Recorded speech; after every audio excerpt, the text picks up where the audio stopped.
So today I'm going to be doing a video on how I made the cover of my second book, Defiance, and I've already done a video on how I did the cover for this. And a lot of you really like that, so today I'm going to be talking about how I made the second book in this series, which is this one. And the first one was mainly based on Astrid. It very much follows Astrid, and obviously the whole series is about Astrid, but it's also about how other people's actions have effects on Astrid. So what I wanted to focus on was the veil that she wears, which hides half her face. And I've done a whole video about, my reasoning for this and how I did it, so I'll just keep that in the description box. There's no point me going over it in this video as well. But today I'm going to be talking about how I did this one. My reasons for this one is because in this book you really get introduced more to the goblins. You get to see a little bit of the goblins and kind of goblin culture in the first book with Raggy. But Raggy is very much a unique goblin. He doesn't have a tribe, which is very rare. Normally goblins which don't have tribes don't tend to last very long, and also he's in the Red Mountains. Normally goblins don't venture anywhere near there. Goblins in general avoid mountains because mountains means dwarves, and the goblins hate the dwarves, and they have a very good reason. In the first book I really wanted to paint this idea of having kind of the traditional goblins are bad, everyone else is good. And in the second book I really wanted to try and flip that idea on its head and be like, well actually the goblins have a very valid reason for hating the dwarves. And they're obviously, the goblins are violent, Ulf especially is particularly vicious. But you very much understand his reasonings why he's vicious, and he has got very good reasons. I mean, obviously sometimes you can understand his reasoning, doesn't necessarily mean you agree with him. But with the second book it's very much looking at the goblins as well as Astrid and Jarl. And so with the second book I wanted to have the cuff that the goblins wear on their head.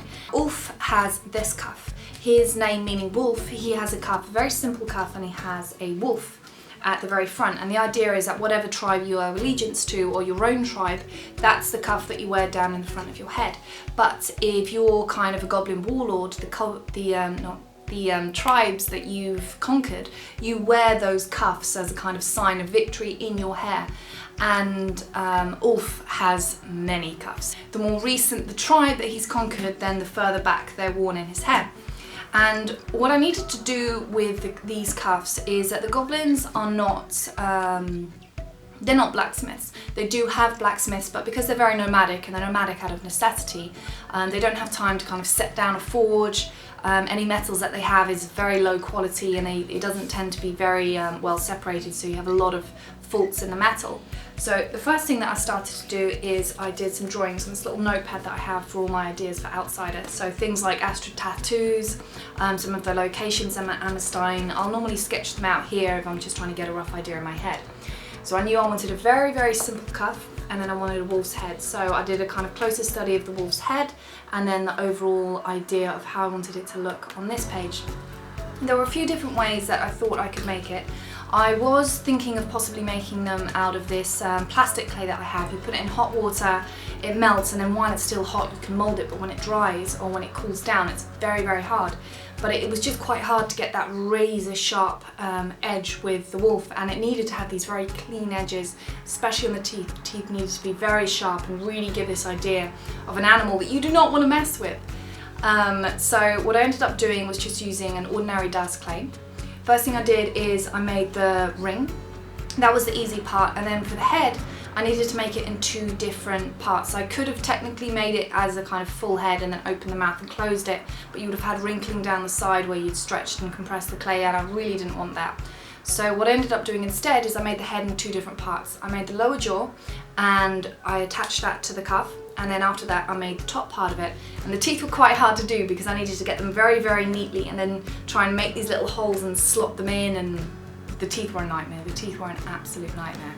After that I waited for it to dry, and then I used three different colours. I used two different spray paints, one which was gold and one which was bronze. The gold I spread it from one side, and then the bronze I spread it from the other, so that you got a bit of a weathered effect. After that, I used a grey face paint, and I know face paint isn't something that you should really use, but because I was going to spray the whole thing with a clear varnish anyhow, I just needed something that would give that slightly weathered effect. So I dappled that over the top, mainly on the edges, especially on the face. I needed it to collect in the corners and look like something that was reasonably new, but had also started to weather and was kind of deadly but worn. The next thing I needed to do was to photograph it, and I wanted it on a black background because that's obviously the overall aesthetic that I'm going for all of these. I just want to have one focal image. I don't want anything which gives away the story. I just want something which hints towards the overall idea of the story, and then once you've read it, you start to see the symbolism in that image. So I had a black background, and then what I needed to do is I needed to have it on some kind of frame. I had this wooden frame that I'd kept from a chest of drawers that I'd bought a while ago, and it came with a whole load of protective packaging that ended up being quite useful. So I had this wooden frame and I had 2 strings. I could technically have held it, but I don't really like that idea because my hands are very shaky, they shake a lot, and I needed to have something that would be kept quite still. And also, photographing an entire finger is a bad idea. If you're going to be photoshopping something, you want to keep the photoshopping to as little as possible, because the more something's photoshopped in general, the faker it looks. And I wanted something to look like it had just been photographed just like that. So I wanted to keep the practical special effects as practical as possible, and then the kind of digital special effects as little as possible. I think in general that makes for the best artwork and the best effects.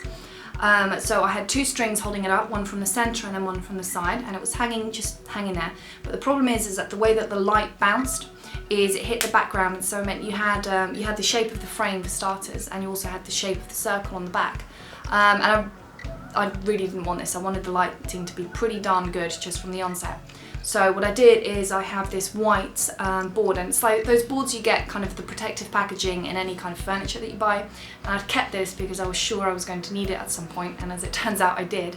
So what I did is I had it at the side so that the light bounced off and hit the cuff at exactly the right angle, so you got these beautiful shadows showing up on the face, on the teeth, and especially on the eye and the teeth you got this really lovely glint.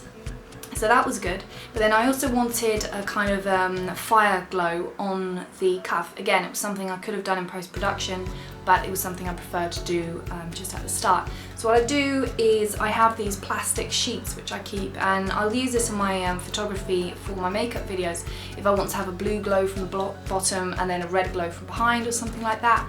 What I do is I put these plastic sheets over the lighting that I have. So I did the same thing here.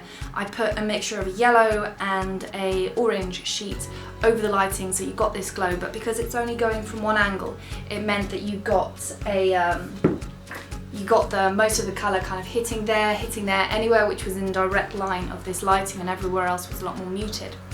After that, once I'd imported it, the image looked really good. Normally what I do is I'll take so many pictures. I'd rather have too many pictures than miss that one picture which is just perfect.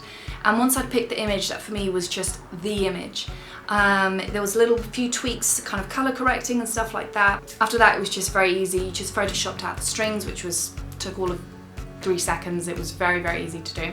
But then one problem that I came across is because of the way the light had hit the cuff, and because the clay was quite porous, which was something that I wanted, but it just caught the light at slightly a wrong angle.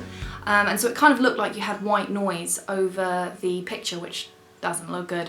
It was just the way that the light hit it, but when you looked at it from a distance it didn't look good. It looked like the image was a low resolution, which was not the case. So what I had to do was I took the photo and I kind of blew it up so it was kind of very large, and then I individually removed every single one of these spots, and it was time consuming, but I thought that it made a real difference on the overall look of the image.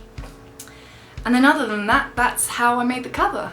This is how the cuff looks at the moment. What I might do is I might frame him and stick him up somewhere, just because he did take an absolute age to make, and you can see how slightly messy he is at the very back. He's been a little bit squashed, and this is how he looks at the front. And the idea is that the goblins wear these cuffs, and the hair goes through here and wraps over that, so it's kind of wrapped in their hair, and then the more tribes that they've conquered, they have them kind of lined up further and further and further. So after a while this would get quite heavy, but you're a warlord, what do you care if your hair's heavy? So this is what the cuff looks like, and then this is what it looks like now. So yeah, that's how I made the cover of the book. If you want to, I've put an extract of the first chapter, because obviously you don't know if you're going to like the book. If you want to read it, and you want to have a look at an extract or the first chapter of the book, I've put a link to my Tumblr where I've put the first chapter of the book up there. So if you want to give it a read and decide whether it's your kind of book or not your kind of book, then you can give that a read. Just a small warning, and anyone who's read the first book knows this, my books are not cute and cuddly. I don't do cute and cuddly. I do sharp and violent. So yeah, don't read this if you have an aversion to gore or blood, because there is a lot of it, especially when it comes to Astrid. Astrid is tends to be surrounded by violence quite a lot. It's kind of the story of her life. What I'm going to do is I'll have the links to everything down in the description box. I'll have the link on how I made the cover for the first book. And that's it. I hope you like this video, and I'll have a new video for you next week.